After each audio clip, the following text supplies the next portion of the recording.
Olá pessoal, sejam bem-vindos a mais um Antropos é Cultura. Hoje nós estamos aqui no cemitério do Monte Santo, na cidade de Campina Grande, para apresentar para você um pouco da história e memória judaica.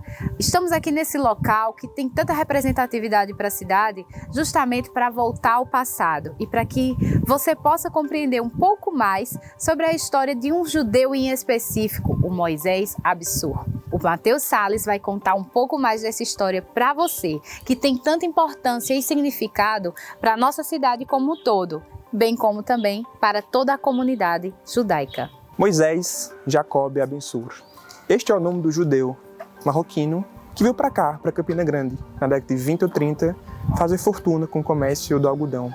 Moisés casou-se com Raquel Funquinos e aqui teve vários filhos e aqui jaz no cemitério do Monte Santo. Ele faleceu em 1952. Moisés, como muitos dos seus, veio para cá fazer fortuna com o comércio do algodão.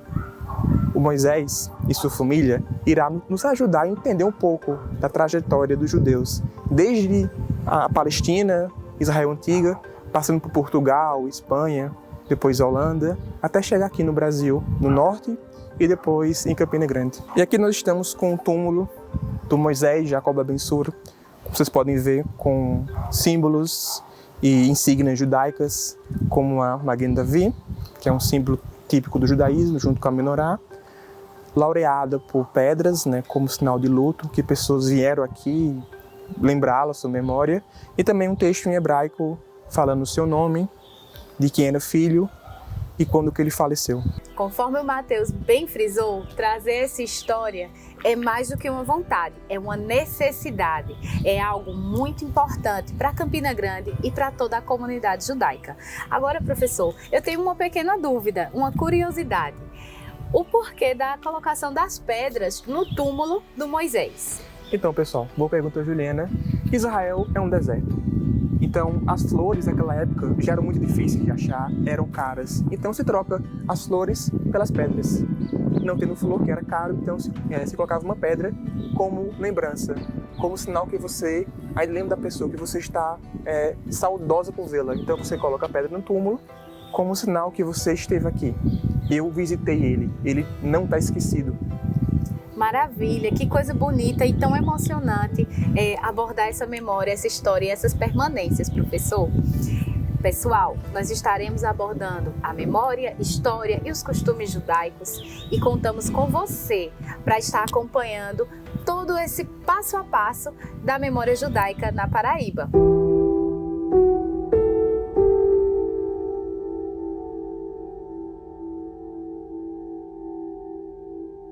A sua história começa há séculos atrás.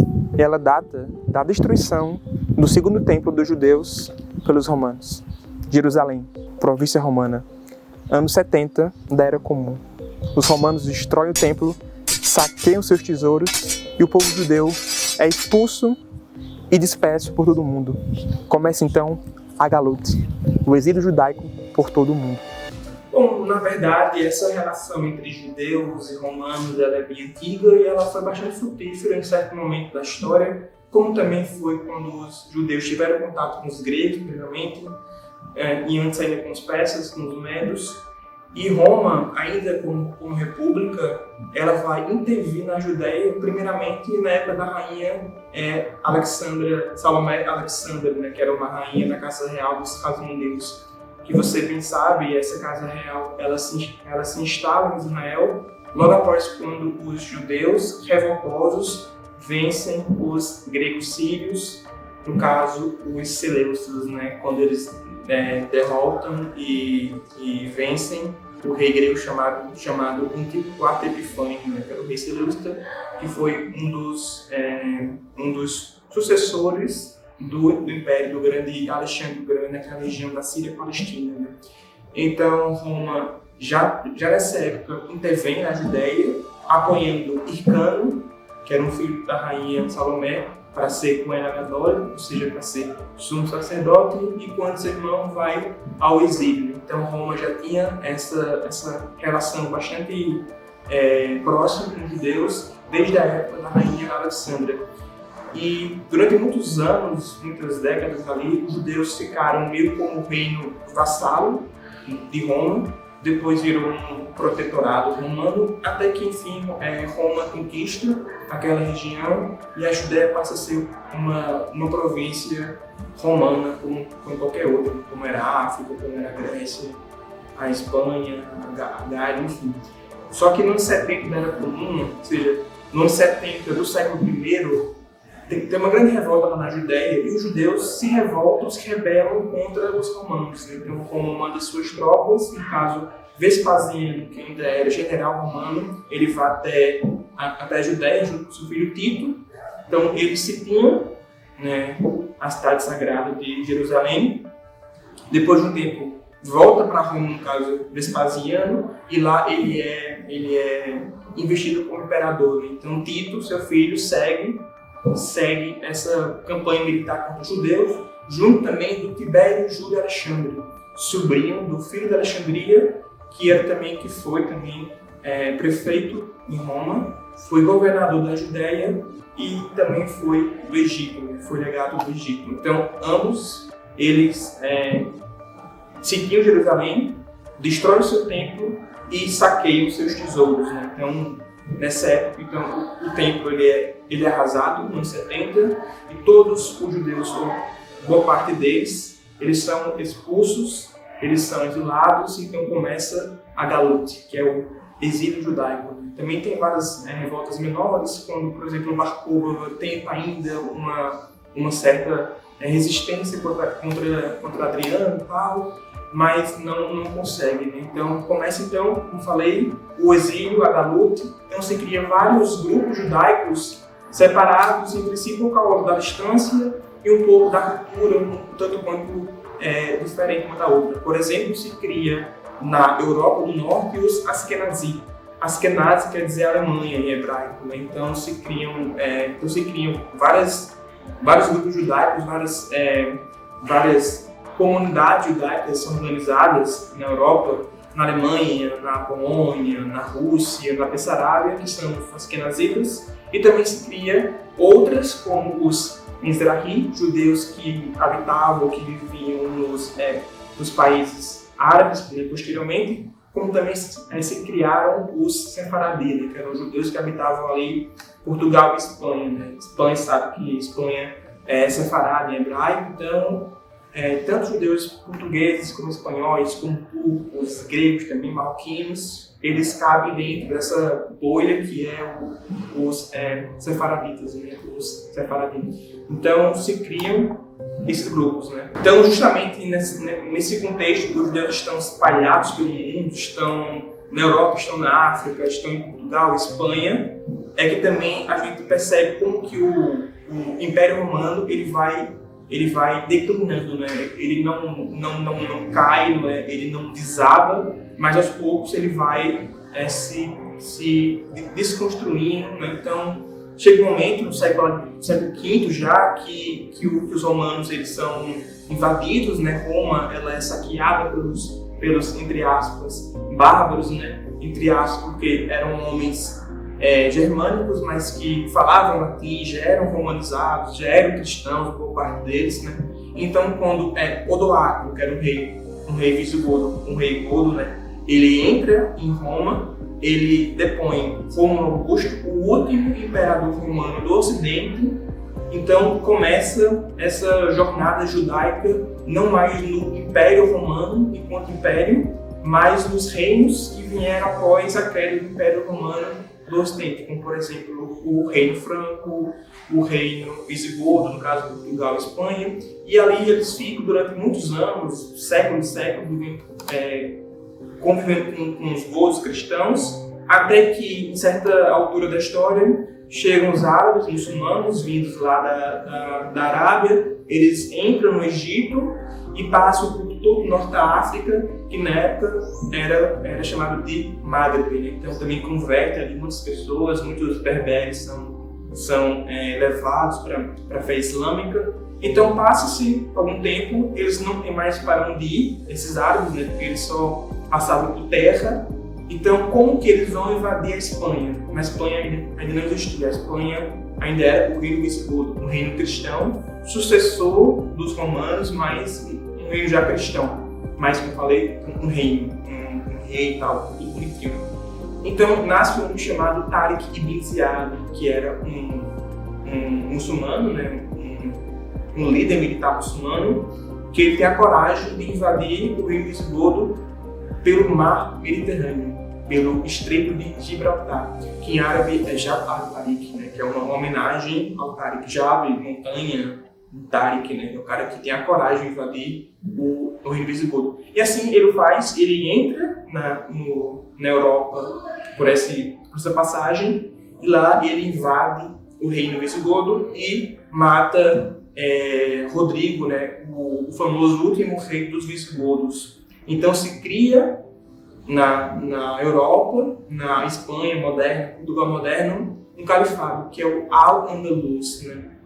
Andalus é uma palavra visigótica que quer dizer terra que a gente dividiu, né? Então sua capital era Toledo, que ainda existe, né? Toledo na Espanha, mas quando vem os árabes, eles tomam quase toda a Espanha, deixam apenas o norte, né? Que é o reino lá das Astúrias. Então eles mudam sua capital de Toledo para Córdoba. Então nessa época Córdoba ela era o centro do mundo civilizado junto com Bagdá, né? Então a gente pensa nessa altura não em Berlim, não em Paris, não em Londres, se pensa ou em Bagdá ou em Córdoba. Tudo que era de ciência, filosofia, arte, música, tudo estavam nessas duas cidades, né? Então o centro do mundo girava ali. Então se cria esse império muçulmano, né, Al-Andalus, e os mouros, né, como são chamados esses árabes muçulmanos que estavam ali no Norte da África, onde hoje é Marrocos, Tunísia, Argélia, eles invadem e ficam ali durante 800 anos na Espanha, ou seja, por quase 800 anos a Espanha, e junto com Portugal, claro, evidentemente, aquela área ali, ela torna-se muçulmana. Então, eles entram ali no século VIII, mais ou menos, e ficam até o ano 1492, quando Fernando e Isabel, né, os reis católicos, eles expulsam todos os mouros, tomam Granada e terminam a sua reconquista da Europa. Né? Então, eles expulsam todos os árabes. Só que nesse contexto, ainda muçulmano, os judeus, eles partilhavam de um status que era bom para eles de certa maneira, né? Que eles tinham, tanto eles podiam ter culto liberado, né, para quem que ele quisesse rezar, no caso, enfim, sua fé original, eles não tinham que esconder suas crenças, como também eles não eram muito afastados, muito, vamos dizer assim, marginalizados da sociedade muçulmana da época. Tanto que tem grandes homens importantes, judeus, que foram líderes desse califado abaixo apenas do califa, do sultão. Né? Homens, por exemplo, como o Ibn Gabirol, enfim, entre outros, que eram versados nas letras, na matemática, na música, na astronomia, e lá ficam até quando vem realmente os reis católicos, né, de pouquinho em pouquinho, eles vão tomando toda a Espanha outra vez, até que culminam realmente em 1492, quando tomam Granada e reconquistam a Espanha. Então, nesse momento, a gente não fala mais de judeus árabes, de judeus vivendo na Al-Andalus, mas já falamos de judeus vivendo nos reinos cristãos, né? Seja em Castela, em Aragão, em Portugal, mas já são judeus, né, sefaraditas, vivendo no reino católico, né?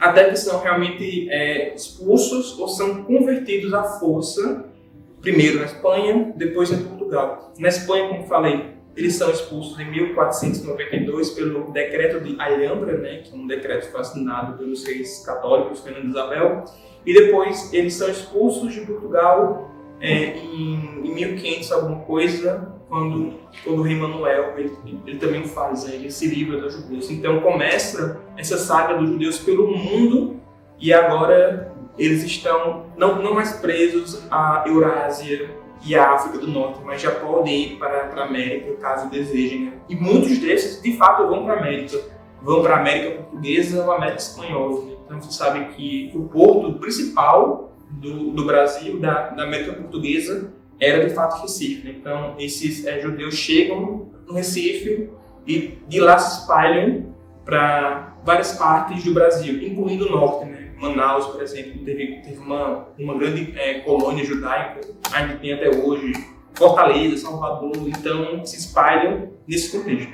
Então, esses judeus que estão expulsos de Portugal e Espanha, muitos deles, como falei, vão para a América, mas muitos também vão para Tessalônica, na Grécia, que foi o caso do Senhor Abravanel, né, que é o tataravô do Silvio Santos.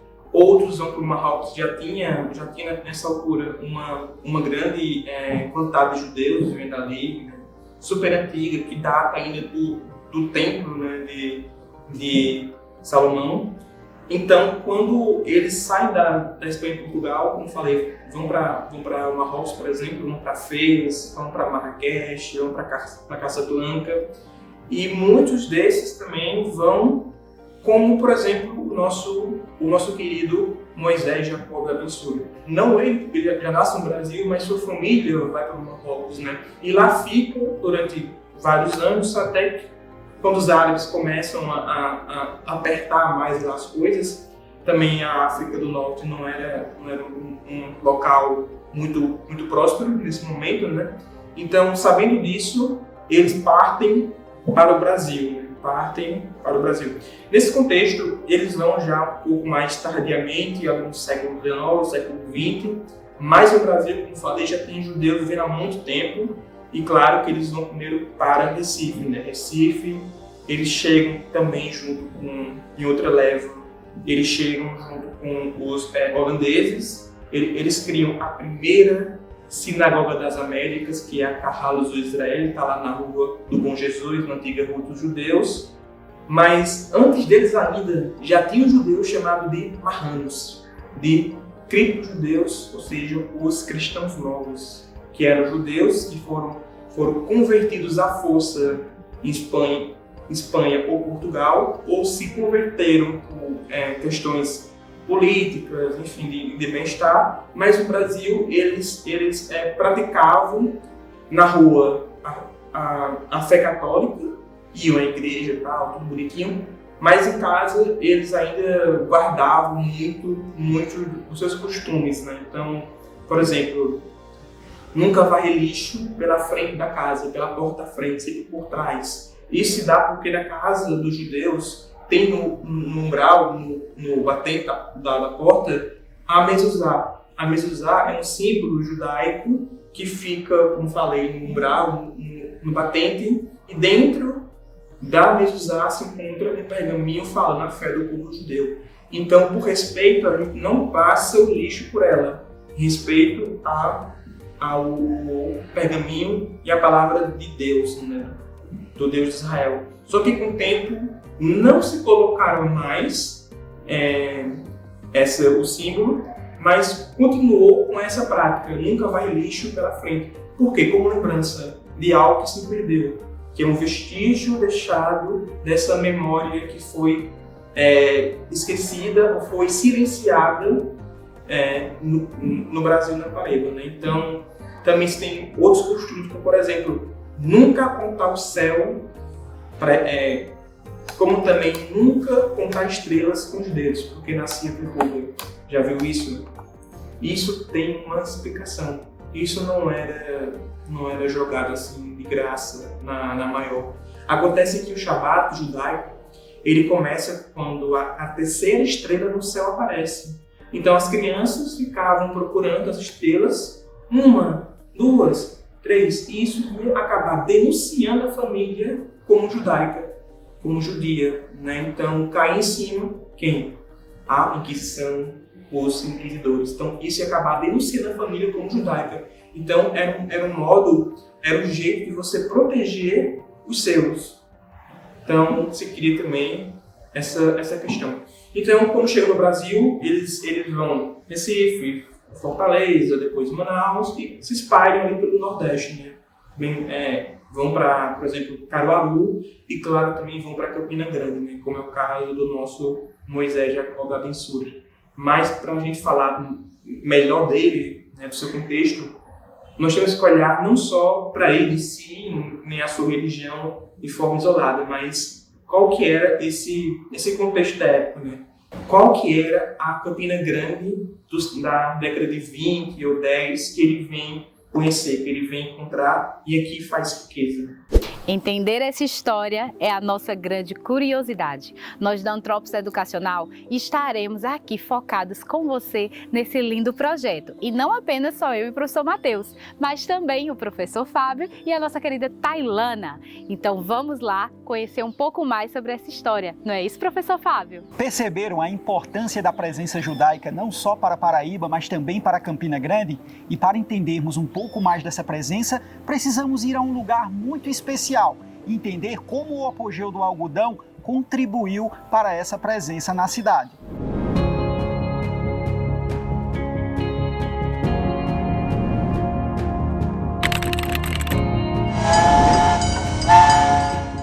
E agora estamos em um ponto muito importante na nossa história. Estamos na Estação Velha, aqui mais precisamente no dia 2 de outubro de 1907, todo esse espaço era inaugurado. Ponto de encontros, despedidas de várias pessoas que chegavam e deixavam a nossa Campina Grande. Também era um interporto de escoamento de mercadorias, entre eles a nossa principal produção, a algodoeira, que saía de Campina Grande para as mais diversas regiões do país, o que alavancou muito rapidamente a economia de Campina Grande, tornando-a segunda maior produtora de algodão do mundo, perdendo apenas para Liverpool, na Inglaterra. Isso, sem dúvida nenhuma, trouxe muito desenvolvimento para a nossa região, com as instalações das indústrias têxteis aqui na nossa cidade. Isso também foi motivo para a vinda de pessoas das mais diversas regiões do país, que vieram com seus sonhos, suas perspectivas, suas culturas e etnias, pontos que serão muito importantes para a continuação dessa nossa história. Hoje, a antiga estação tornou-se um museu que deixou imortalizado a memória do nosso povo. É isso mesmo! Gostaram? Então não percam as cenas dos próximos vídeos. Embarque com a gente nessa grande memória.